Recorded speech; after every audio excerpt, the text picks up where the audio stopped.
주님의 은총과 평화가 오늘 현장과 그리고 영상으로 함께 예배하는 모든 교우분들 위해 가득히 드시기를 바랍니다. 지난주가 영상예배 주일이어서 2주 만에 만나게 되니까 더 반갑고 더 즐거움이 큰데요. 우리 좌우에 있는 교우분들에게 함께 예배함이 기쁨입니다. 이렇게 한번 인사를 건네보겠습니다. 함께 예배함이 기쁨입니다. 감사합니다. 오늘은 마태복음 12장 46절부터 50절을 본문으로 해서 피보다 진한 것이라는 제목의 성령 강림절로 제 13번째 주일 말씀을 나누도록 하겠습니다. 오늘 본문은 마태복음 12장의 결말이자 또 천국 비유장으로 잘 알려져 있는 13장의 서언까지 이중적인 역할을 하고 있습니다. 마태복음 12장에는 세 가지 논쟁이 등장했습니다. 안식일, 바알세불, 표적이 그 논쟁의 주제들이었습니다. 이는 모두 예수 그리스도를 통해 이 땅 가운데 선포되고 또한 실현되고 있는 하나님 나라에 대한 적대자들의 저항과 반대로 인한 갈등이었고, 주님의 제자들이 주님 편에 든든히 서 있었습니다.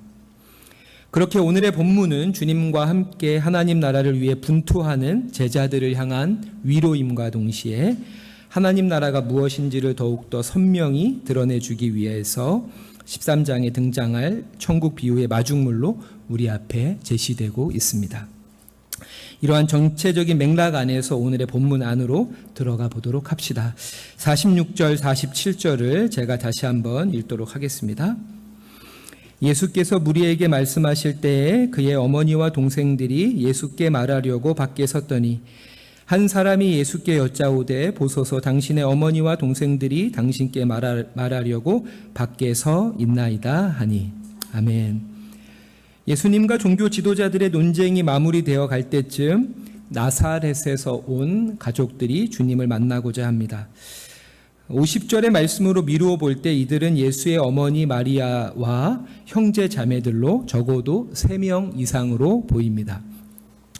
마태복음에서 주님의 가족들이 등장하는 것은 대단히 이례적인 일로 마태복음 2장의 예수 생애 초기 사건들에 대한 기록 이후에 처음으로 예수 가족이 등장하는 것입니다. 본문의 내용으로 미뤄 보아서 그 사이 예수님의 가족 구성원에는 큰 변화가 있었던 것 같은데요. 먼저 예수님의 동생들이 나란히 태어난 것이고, 또한 본문 어디에도 아버지에 대한 언급이 없는 것으로 볼 때 구체적인 연유는 알 수 없지만 예수가 어릴 적에 돌아가신 것으로 보입니다. 이스라엘은 오랜 세월 여러 제국들에게 식민 지배를 받으며 혹독한 세월을 견뎌왔고, 그로 인해서 백성들의 처지는 공궁하기 그지없었습니다. 이런 역사적 배경뿐 아니라 종교 문화적으로도 철저한 남성 중심성을 견지한 사회였기 때문에 아버지의 부재는 결코 사소한 문제가 아니었습니다. 이는 가족의 생계를 넘어 생존 그 자체를 위협하는 요소였습니다. 그러하기에 남편과 아버지를 여윈 마리아와 자녀들, 특히 그 집안의 맞이였던 예수님의 삶의 무게가 얼마나 무거웠을지는 상상조차 하기 어렵습니다. 권정생 선생님이 쓰신 동화 중에 사과나무밭 달림이라는 작품이 있습니다. 안강댁과 그 아들 필준의 이야기입니다. 동네에서 안강댁이라고 불리는 필준의 엄마는 실성한 여인으로 단추 하나조차 제대로 꿰지 못했고, 그로 인해 아들 필준도 40이 넘도록 장가 들지 못했습니다. 그렇게 두 모자는 가난한 과수원지기로 살았습니다. 안강댁의 남편이자 필준의 아버지는 필준의 철도를 며칠 앞두고 어디론가 가버린 채 소식이 끊겼는데, 소문에 의하면 일본 순사에게 잡혀 옥살이하다 죽었다고 합니다. 억울함과 그리움, 고단함에 안강댁은 조금씩 미쳐갔고, 어린 필준은 정신줄을 놓은 어머니를 돌보기 위해 3학년 때 국민학교를 관두게 됩니다. 그렇게 어머니와 아들은 이 집 저 집을 떠돌며 밥동량으로 겨우 연명합니다. 필준은 어릴 적부터 동네 사람들로부터 효자라 불리웠습니다. 동량질을 그만두고 꼴머슴, 어린 머슴으로 남의 집 허드렛 일을 해서 어머니를 부양한 것이 12살부터였기 때문입니다. 나이를 먹어가면서 점점 더 철부지가 되어가는 어머니였지만 필주는 더욱 어머니를 정성껏 모셨습니다. 개울을 건널 때면 어머니를 등에 업었고 장터에 함께 갈 때면 이것저것 사달라고 조르는 어머니의 청을 하나도 거절하지 않았습니다.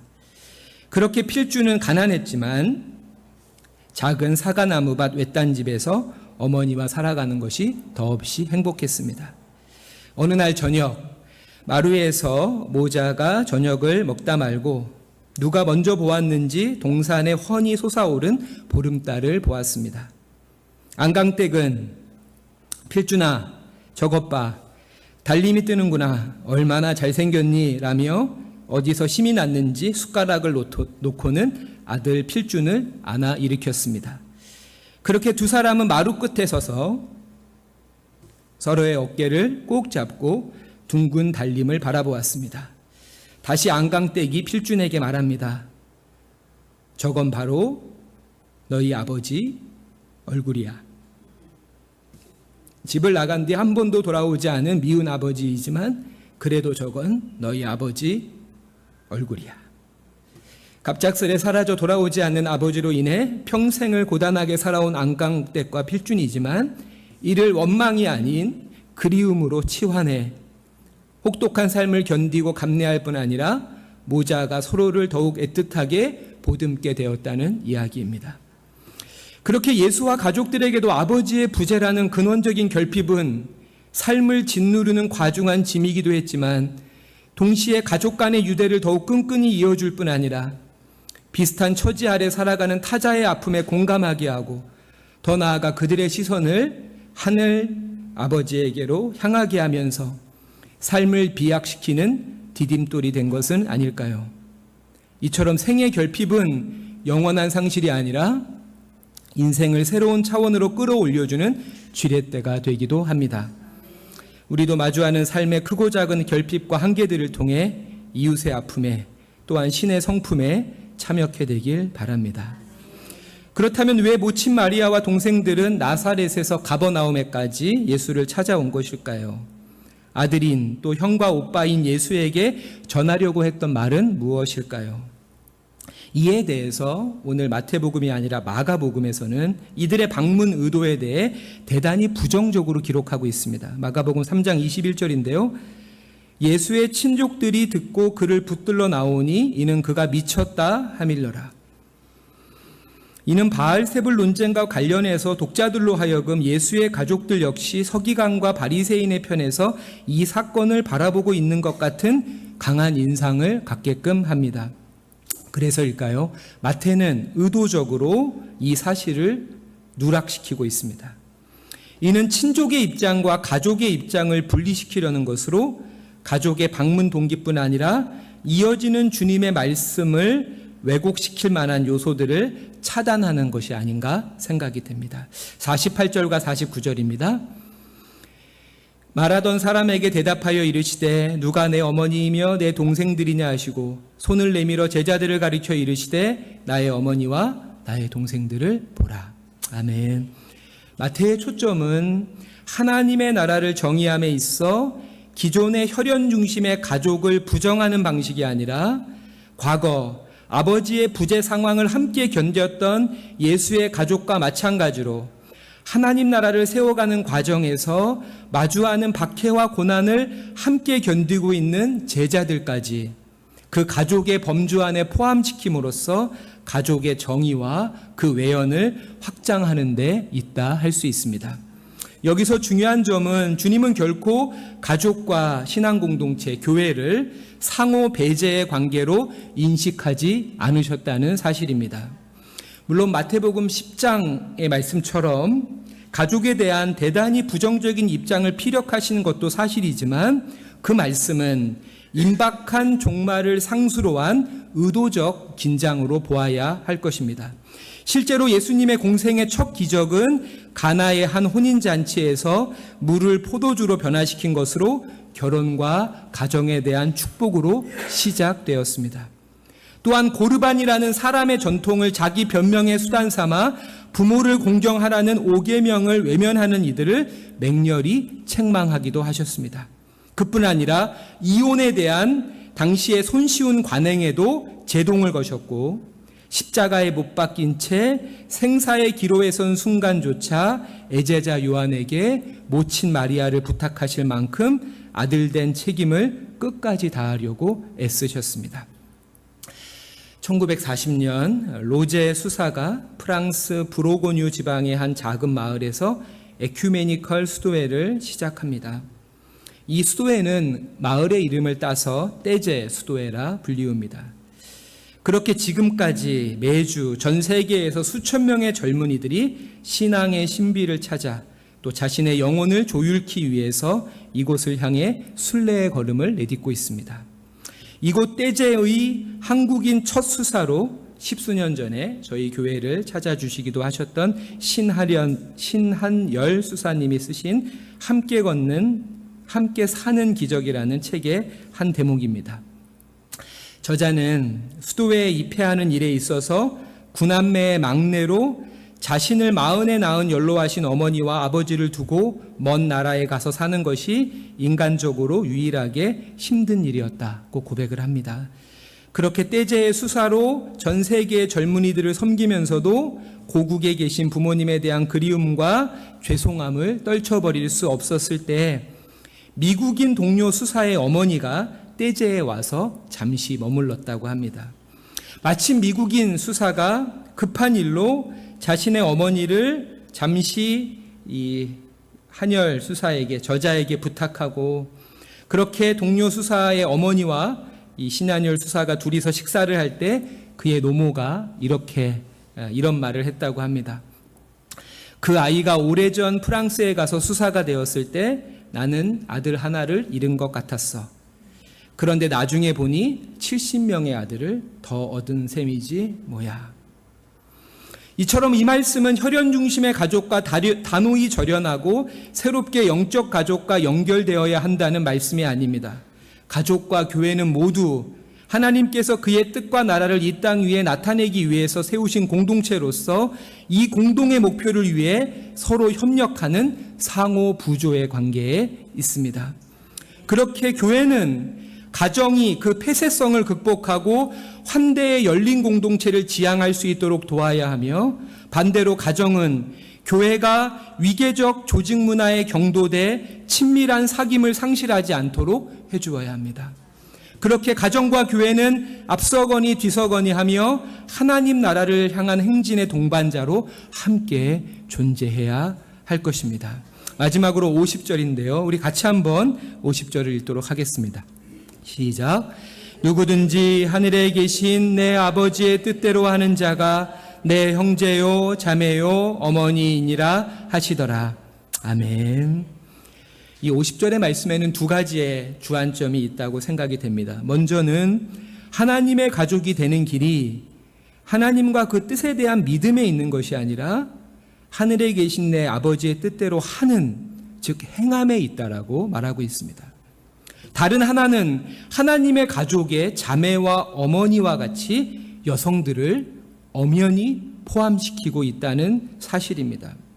이 말은 앞선 세 번의 논쟁과 마찬가지로 당시 유대인의 시각과는 첨예한 긴장관계를 이룹니다. 왜냐하면 유대인의 시각에서 여성들은 율법의 연구나 종교적 공동체의 생활에 있어 평등한 권리를 소유하지 못했기 때문입니다. 이처럼 하나님의 가족으로서 우리가 행해야 하는 하늘 아버지의 뜻은 간명합니다.